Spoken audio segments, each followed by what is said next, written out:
Hi, I'm Carol Jurgensen-Sheets, aka Carol the Coach, and I'm better known as Boo's mom.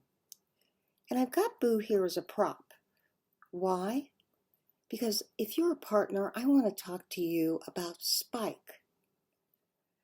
Now, that was a term originated by a podcast and a group of women that know what it's like to have gremlins in their head when their husbands have betrayed them. And the gremlins certainly are there initially to protect the partner. They're there to say, I don't know if you can believe him. He hasn't been honest with you. Or, yeah, he may be telling you a half-truth, but he's not giving you the entire information. And the gremlin, or as this group of women call it, Spike. Spike is a dog that yip, yip, yip, yip, yip, yips and yaps at the partner to keep her from letting her guard down. And that certainly is an important thing when you've just experienced a discovery. And your world is rocked and you don't know what to do, and you're really trying to determine what you need for safety and stabilization. But I want you to know that once the addict has done some good recovery, he's done 90, 180, 365 days of what appears to be really good recovery, it is time that you let your guard down and you send Spike to the corner. And you tell Spike that you don't need that trigger.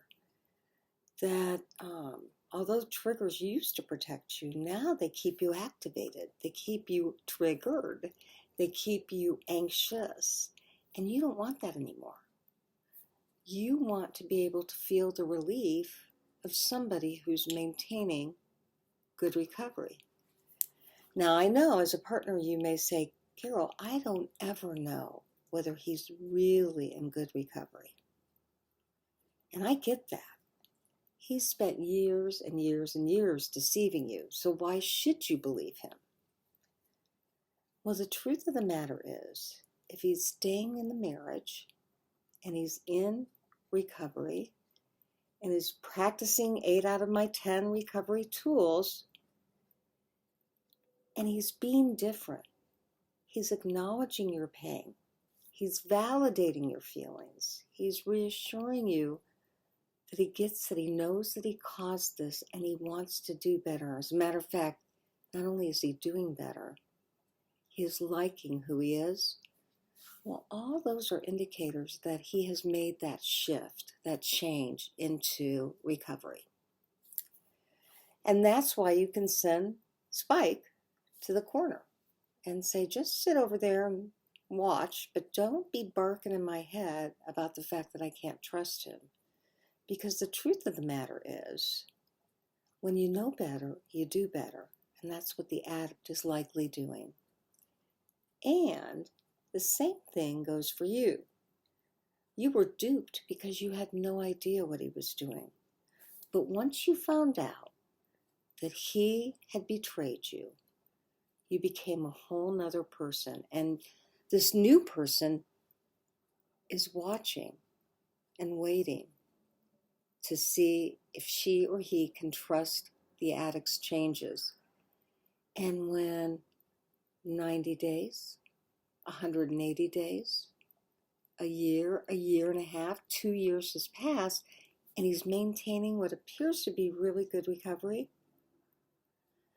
I'm telling you as a clinician that the probability is you can relax and lean into rebuilding that relationship. And that happens in year 2 and year 3. So, I unfortunately want to say that this is a long process, and the trauma that you've experienced takes a long time to work through. And yet I'm also here to say that if you can work through that together, and if he's doing all the right things, and he's working on his individual recovery, and he's working on his relational recovery, you probably have somebody who is going to rock it when it comes to building your trust. So,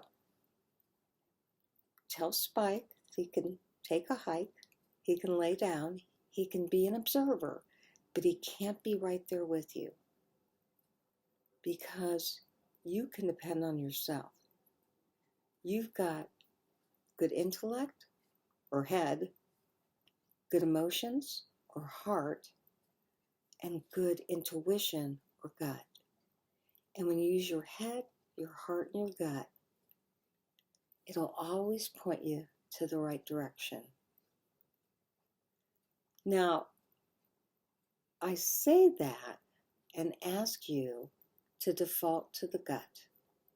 Let your intuition be your guide if you need that. The intuition should rule Spike.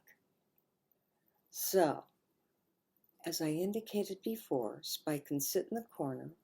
That's commonly known in coaching as the gremlin. And that gremlin constantly keeps you wondering if you can trust yourself. And I'm Carol the coach, and I'm telling you, you can trust yourself. You can trust that inner knowing. You can trust your intuition.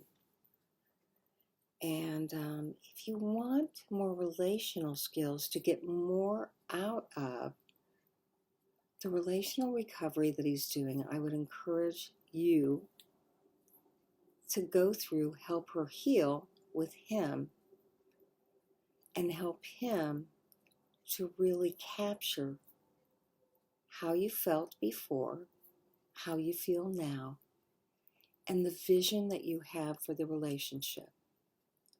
That requires vulnerability on both of your parts. But vulnerability encourages intimacy. And we all know that intimacy and connection is the antidote for addiction. Make it a good one. And we'll see you tomorrow for more Carol the Coach.